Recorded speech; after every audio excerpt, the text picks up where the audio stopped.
রোববার থেকে খুলছে স্কুল। ঘাটতি মেটাতে পরবর্তী নির্দেশ না দেওয়া পর্যন্ত শনিবারেও ক্লাস চলবে।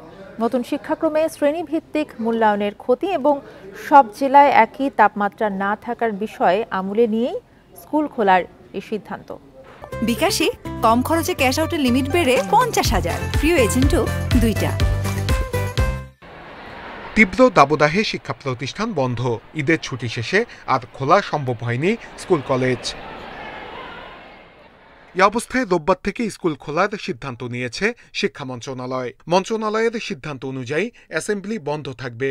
পড়াশোনার ক্ষতি পোষাতে 4 মে থেকে পরবর্তী সিদ্ধান্ত না আসা পর্যন্ত শনিবারও স্কুল খোলা থাকবে।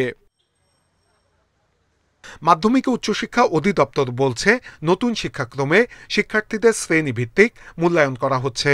সেক্ষেত্রে দীর্ঘ সময় স্কুল বন্ধ থাকলে পড়াশোনার ক্ষতি হবে। এ অবস্থায় স্কুল খোলা হলে পর্যাপ্ত পানি রাখা, প্রয়োজন ছাড়া শিক্ষার্থীদের বাইরে বের না হওয়া সহ বেশ কিছু নির্দেশনা দেয়া হবে।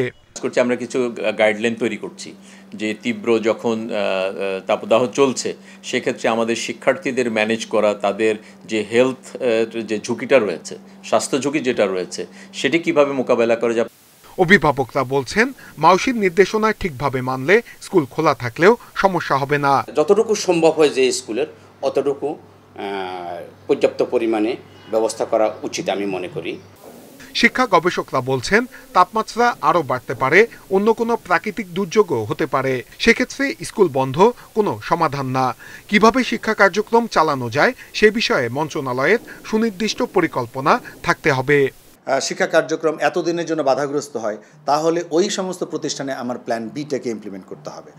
যখন থেকে বাধাগ্রস্ত হচ্ছে তার পরবর্তীতে, এবং অল্টারনেটিভ এই জায়গাগুলো থাকলে এবং লোকালি এই ডিসিশনটা মেক করার একটা অথরিটি থাকতে হবে আমার লোকাল শিক্ষা অফিসের মাধ্যমে ওই প্রতিষ্ঠানের। এই ঘটনাগুলো কিন্তু বিভিন্ন জায়গায় আমরা করতে পারি, কাস্টমাইজ করে নেওয়া। এদিকে ভারতের পশ্চিমবঙ্গে প্রায় একই রকম তাপমাত্রা থাকলেও সেখানকার শিক্ষা প্রতিষ্ঠানে স্বাভাবিক শ্রেণী কার্যক্রম চলছে। নূরে আলম, ইন্ডিপেন্ডেন্ট নিউজ, ঢাকা।